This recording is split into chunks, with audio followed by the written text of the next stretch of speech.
Today's going to be a video that I wish I had seen back when I was a prospective student, and it's 5 things I wish I knew before coming to Georgia Tech. So you're not taking advice from a complete stranger. I'm currently a junior studying computer science at Georgia Tech, so I guess that makes me qualified. Anyways, let's get started. The first thing is that Georgia Tech doesn't really have the cutthroat environment that I expected. Coming in as a first year, I really thought that everyone was going to be very competitive and only in it for themselves. In reality, that is definitely not the truth. You'll make friends and you'll help each other out, whether that's with classes, the job hunt, or just scheduling your classes.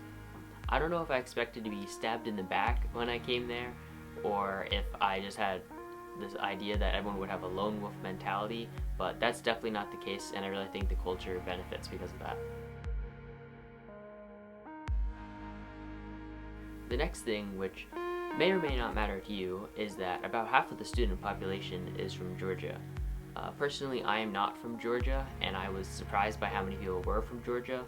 This is largely due to the proximity to campus, in-state tuition, and a lot of scholarships that are designed only for Georgia residents. Ultimately, I still think there's a ton of diversity on campus, and I don't really think it makes much of a difference.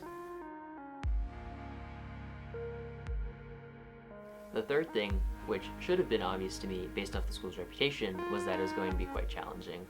Looking back at historical data, Georgia Tech has experienced GPA inflation similar to what's been seen at other colleges, but it still remains difficult to maintain a high GPA at Georgia Tech.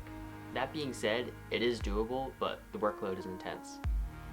During my tour of campus, our tour guide told us that there's 3 S's at Georgia Tech: sleep, socialize, and study, and that we would only really be able to choose 2. I don't exactly agree with that, but there is definitely some truth in that it's a delicate balance for people who are looking to have all 3 of those things. Point number 4 is that though there are some truly incredible professors and students here who have a long list of achievements under their belt, that's not everyone. My biggest misconception when coming to Georgia Tech was that my acceptance was a fluke and that I wouldn't be able to excel. That's imposter syndrome. Thanks, Psych 1101.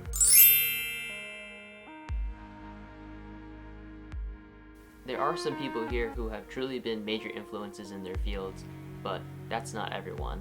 If you're doubting that you have what it takes, trust your admission decision. If you got in, you're capable of doing well here.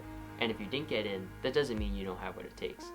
There's a bunch of people who don't get in on their first try and end up transferring here and are very successful Georgia Tech students. The final thing is the campus. If you're from Georgia or you've even researched the college at all, you probably know that it's in Atlanta. Personally, I'm not from a city and I wasn't really sure what to expect from living on a city campus, but I can honestly say that it doesn't make any difference. Georgia Tech does an incredible job of keeping you isolated from Atlanta, so much so that when you're in the center of campus or on West Campus, it's very easy to forget that you're in a city until you look up at the skyline. East Campus is the main exception to this. Closer to the edge of the campus, you'll feel more of a city vibe. If you're someone who loves the city, you're also in luck because Midtown is accessible just by walking right off the campus. There's restaurants, parks, attractions, and shopping all within walking distance of campus, and I really feel that Georgia Tech's location is a strong selling point. Make sure you check the links down in the description if you want to see some campus tour videos that I've made in the past.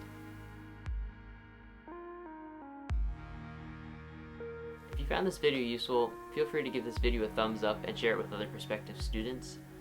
And if you want to see more content like this in the future, make sure to subscribe because I got a bunch more videos coming about campus. If you have any ideas for videos that you'd like to see, make sure to comment them down below and I'll see how many of them I can get through.